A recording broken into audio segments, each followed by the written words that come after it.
જૂનાગઢના ભેસાણની આઈટીઆઈ કોલેજથી લઈને આવનાર લોકસભાની ચૂંટણીને લઈને મામલતદાર કચેરી સુધી એક વિદ્યાર્થી દ્વારા મતદાર જાગૃત અભિયાન રેલીનું આયોજન કરવામાં આવ્યું હતું, જે આવનાર લોકસભાની ચૂંટણીને લઈને સરકાર અને ચૂંટણી અધિકારીઓની સૂચના મુજબ રેલી કાઢવામાં આવી હતી। મામલતદાર કચેરીએ પહોંચી હતી અને બાદમાં ભેસાણ મામલતદાર મહેશબી પટોડી અને બરવાડા કોલેજના પ્રોફેસર હરેશ કાવાડી દ્વારા નવા યુવા મતદારો લોકસભાની ચૂંટણીને લઈને જે પ્રથમ વખત મતદાન કરશે।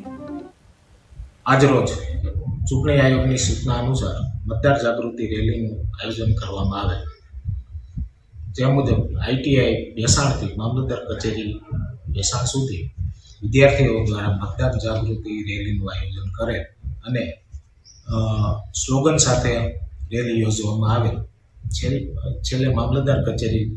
ભેસાણ મુકામે આ બાળકોને મતદાનની અગત્યતા વિશે જાણકારી આપવામાં આવે અને એક મતની શું કિંમત છે તેની વિગતવાર સમજૂતી આપવામાં આવે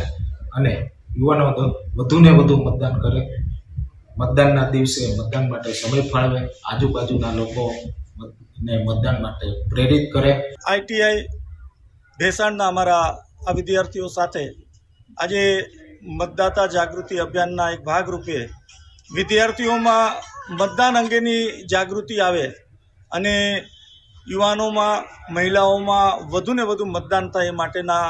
પ્રયત્નના ભાગરૂપે માન્ય મામલતદારશ્રી અને માન્ય પ્રાંતશ્રી, ચૂંટણી અધિકારીશ્રી અને નાયબ ચૂંટણી અધિકારીશ્રીના સંદેશ અને આદેશ મુજબ આજરોજ રેલી સ્વરૂપે આઈટીઆઈ કોલેજ ભેસાણથી મામલતદાર